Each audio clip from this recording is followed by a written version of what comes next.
Assalamualaikum warahmatullahi wabarakatuh. Alhamdulillah wassalatu wassalamu ala rasulillah ala nabiyyina Muhammad sallallahu alaihi wasallam. Baik, teman-teman, mari bersama-sama kita awali perkuliahan kita yang ke-10 ya, dalam mata kuliah pengelolaan pengajaran PAI dengan bersama-sama membaca basmalah dan doa sebelum belajar. Bismillahirrahmanirrahim. Rabbi zidni ilma warzuqni fahma. Amin. Allahumma amin. Baik teman-teman, kita akan melanjutkan dari pembahasan yang sebelumnya ya. Dalam 2 pertemuan terakhir kita sudah membahas tentang langkah-langkah pembelajaran ya. Pada minggu kemarin kita membahas tentang kegiatan inti. Sebelumnya kita membahas tentang kegiatan awal atau kegiatan pemuka. Nah, dalam kesempatan ini kita akan melanjutkan pada langkah yang ketiga dalam proses pembelajaran, yaitu kegiatan penutup. Nah, 3 elemen penting dalam proses pembelajaran ini menjadi satu kesatuan ya, yang tidak bisa dipisahkan. Ketiga-tiganya saling melengkapi ya, bagaikan 2 sisi mata uang ya. 3 hal ini yang tidak bisa dipisahkan. Proses pembelajaran, hasil pembelajaran itu bisa efektif, kemudian bisa mencapai sesuai dengan perencanaan apabila ketiga hal ini bisa berjalan dengan baik semua, baik itu kegiatan pembukaan, kegiatan inti maupun kegiatan penutup. Nah, pada slide yang kedua ini ya ada sedikit review dan pengantar sebelum kita masuk kegiatan bagian ketiga dalam kegiatan akhir. Nah, dalam proses pembelajaran ada 3 prinsip ini ya yang perlu dipegang oleh seorang guru supaya terjadinya pembelajaran aktif, atau pendekatan yang kita gunakan adalah pendekatan student centris. Nah, pada tahap ini ada 3 hal, ada awal, inti, dan akhir ya. Nah, pada tahap awal, prinsip yang harus dipegang oleh seorang guru adalah bagaimana seorang guru berusaha untuk menjadikan siswa itu aktif sejak awal mengikuti proses pembelajaran. Nah, pada pertemuan sebelumnya sudah kita bahas bahwa ada beberapa hal yang perlu dilakukan oleh guru ketika mengawali proses pembelajaran. Salah satunya yaitu adalah harus berupaya menjadikan siswa dalam zona ternyaman dia untuk belajar, yaitu zona alfa. Nah, mengapa kegiatan awal ini menjadi penting? Karena dalam memulai pelajaran apapun itu, khususnya dalam konteks ini pelajaran PAI, kita tentu sangat perlu ya menjadikan siswa aktif sejak awal kegiatan pembelajaran. Nah, jika tidak, kemungkinan besar siswa akan mengalami kefasifan ya, yang terus akan melekat. Hal ini seperti semen ya, yang butuh waktu lama untuk mengeringkannya. Makanya oleh karena itu perlu guru berupaya untuk menjadikan siswa aktif sejak awal mengikuti pembelajaran. Makanya kemarin sudah kita bahas perlu adanya apersepsi. Guru bisa menggunakan ice breaking, bisa menggunakan brain game, bisa menggunakan fun story dan sebagainya untuk menggugah semangat siswa mengikuti pembelajaran. Maka oleh karena itu perlu disusun aktivitas pembuka yang bisa menjadikan siswa lebih mengenal satu sama lain, merasa lebih leluasa, ikut berpikir, dan memperlihatkan minat terhadap pelajaran.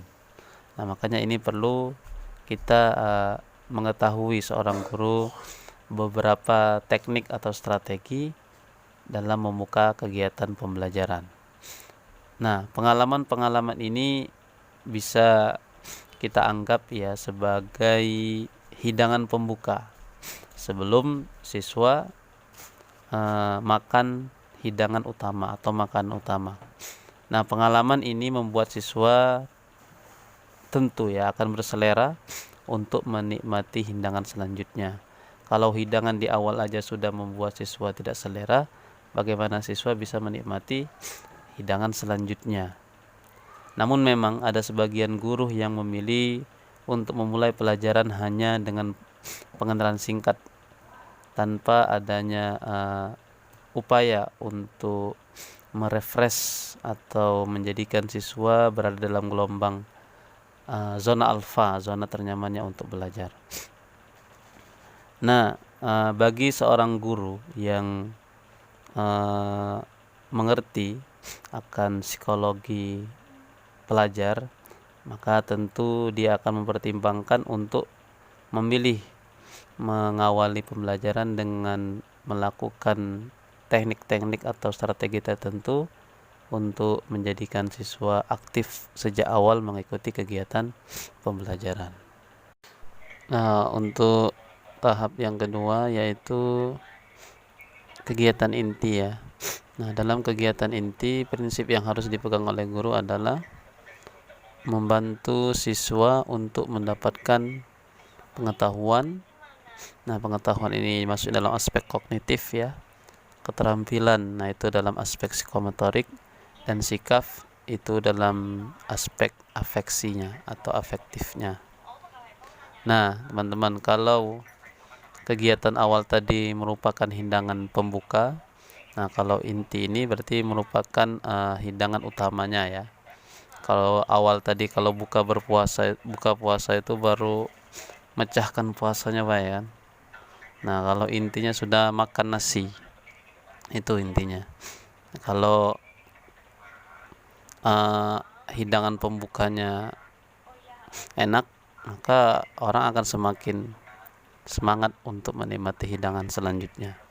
Nah, begitupun dalam kegiatan pembelajaran ya.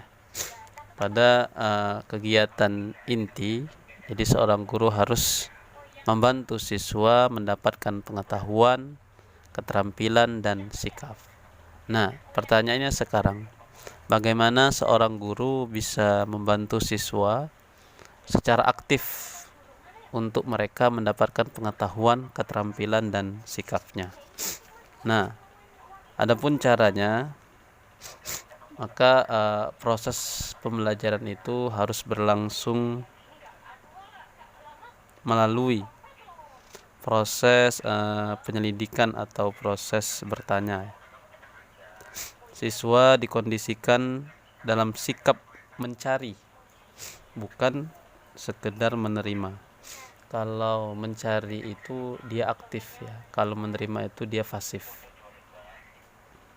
Nah, dengan kata lain, mereka itu mencari jawaban atas pertanyaan-pertanyaan yang diajukan kepada mereka atau pertanyaan-pertanyaan yang muncul dari mereka sendiri. Mereka juga harus berupaya untuk menjawab pertanyaan-pertanyaan yang disampaikan oleh gurunya. Mereka tertarik untuk mendapatkan informasi atau menguasai keterampilan guna menyelesaikan tugas yang diberikan kepada mereka. Dan mereka dihadapkan pada persoalan yang membuat mereka tergerak untuk mengkaji apa yang mereka nilai dan yakini.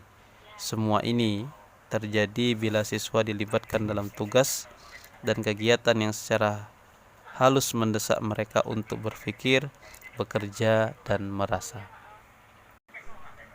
Nah, untuk bagian yang ketiga yang akan kita bahas hari ini yaitu bagian akhir dalam kegiatan pembelajaran. Nah, dalam kegiatan akhir ini prinsip yang harus dipegang oleh guru adalah bagaimana menjadikan belajar tidak terlupakan. Dalam artian materi yang kita sampaikan bisa ingat dalam otaknya siswa ya. Jadi tidak masuk telinga kanan langsung keluar telinga kiri, tapi masuk telinga kanan dan menetap di dalam ingatan anak-anak ya. Itu yang seharusnya kita usahakan sebagai seorang guru. Namun masih banyak guru yang ya prinsipnya asal selesai ya. Yang penting targetnya tercapai, materi yang ingin disampaikan sudah tersampaikan kepada siswa, siswa mau paham atau tidak, yaitu urusan dia. Nah, ini yang harus kita hindarkan ya. Hendaknya guru harus berupaya bagaimana supaya materi yang diajarkan itu bisa menetap dalam ingatan siswa ya. Nah, kenapa ini menjadi penting? Karena coba seandainya kita pikirkan ya, apa yang akan terjadi bila kita bekerja keras menggunakan komputer, mencari informasi, memecahkan masalah, dan menyusun konsep-konsep, namun ternyata kita lupa menyimpan hasil pekerjaan kita. Nah, tentu saja semua pekerjaan yang kita lakukan berhari-hari ini mungkin ya sia-sia. Nah, demikian pula hasil pembelajaran dapat menghilang bila siswa tidak diberi kesempatan untuk menyimpannya. Nah, oleh karena itu di akhir pembelajaran, prinsip terpenting yang harus dipegang oleh guru adalah menjadikan materi yang disampaikan itu mengendap dalam ingatan para siswa. Nah, pada slide yang ketiga, di sini saya membahas tentang kegiatan penutup ya, khusus untuk kegiatan penutup. Nah, dalam kegiatan penutup ada beberapa hal ini ya yang bisa dilakukan oleh seorang guru, yaitu yang pertama peninjauan kembali. Nah, bagian ini membahas cara-cara untuk membantu siswa mengingat apa yang telah mereka pelajari dan menguji pengetahuan dan kemampuan mereka yang sedang dipelajari. Kemudian juga yang kedua ada penilaian sendiri. Nah, bagian ini membahas cara-cara untuk membantu siswa menilai apa yang kini mereka ketahui, apa yang kini dapat mereka kerjakan, dan sikap apa yang sekarang mereka pegang. Dan yang ketiga yaitu ada perencanaan masa depan. Nah, bagian ini membahas cara-cara untuk membantu siswa mempertimbangkan apa yang akan mereka lakukan dalam rangka menerapkan hal-hal yang telah mereka pelajari. Dan yang terakhir yaitu ada ucapan perpisahan. Nah, pada bagian ini membahas cara-cara untuk membantu siswa mengenang pengalaman mereka bersama-sama dan mengungkapkan apresiasi mereka. Ini ya, ada 4 hal penting yang perlu diperhatikan dalam kegiatan penutup.